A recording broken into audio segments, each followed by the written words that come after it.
पौधा देख रहे हैं, ये मीठी नीम के नाम से जाना जाता है। ये नीम प्रजाति का ही है। इसका जो बहुत ही प्रचलित और कॉमन नाम है करी पत्ता।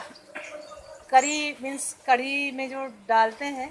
और अब इसका प्रयोग लोगों में ये मान्यता है कि ये केवल साउथ इंडियंस या साउथ में इस्तेमाल किया जाता है, पर ऐसा नहीं है। ये प्रकृति ने हमको दिया है। ये पहाड़ों पे जंगली एरिया में आसानी से अपने आप होता है।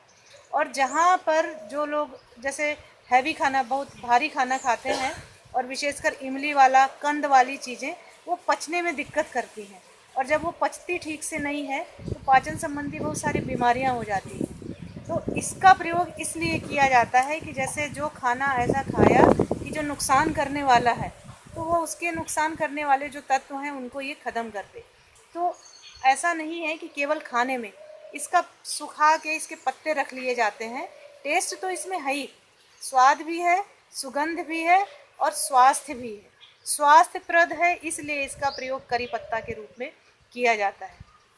जैसे मान लीजिए किसी को डायबिटीज़ है, तो इसके पत्ते अगर 10-12 पत्ते सुबह खाली पेट चबा लिए जाए तो मधुमेह से आसानी से छुटकारा मिल जाता है। क्योंकि ये कहलाता तो मीठा नीम है, लेकिन स्वाद में उतना मीठा, थोड़ा सा कड़वापन बहुत ही कम है।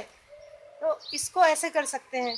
और दूसरा, जैसे किसी चेहरे पे बच्चों के मुहासे निकलते हैं, छोटे छोटे रिंग वार्म वाले इन्फेक्शन हो गए, खुजली हो गई, जलन हो रहा है, चकत्ते पड़ रहे हैं, इसके पत्तों को पीस के लगाएं, आसानी से उनसे छुटकारा मिल जाता है और निशान नहीं बनता।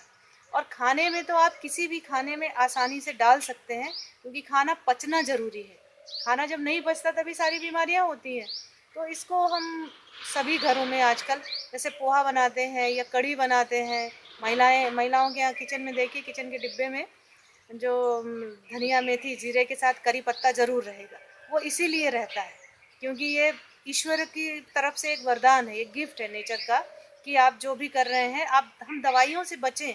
इसलिए सारे पेड़ पौधे ईश्वर ने हमें दिए हैं अपने साथ रखने के लिए, और इनका प्रयोग करने के लिए, कि हम टेबलेट से, कैप्सूल से या बाहरी दवाइयों से कम रिलेशन रखें। क्योंकि इनका नुकसान नहीं होना है, ये फ़ायदा ही करते हैं।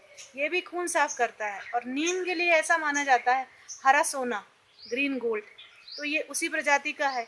क्योंकि ये बाहर की भी सफाई करता है, हिल एरिया में होता है, पहाड़ों पे होता है, क्योंकि वातावरण को शुद्ध करता है। और अगर हमने खा लिया है तो वो खून को साफ करेगा। तो अंदर और बाहर दोनों की सफाई करने के कारण ये ग्रीन गोल्ड भी कहलाता है, मीठा नीम। इसीलिए क्योंकि आजकल लोगों को स्वाद चाहिए, तो ये नाम नीम है लेकिन स्वाद में मीठा है, इसलिए इसका प्रयोग खाने में, दैनिक खाने में कर सकते हैं।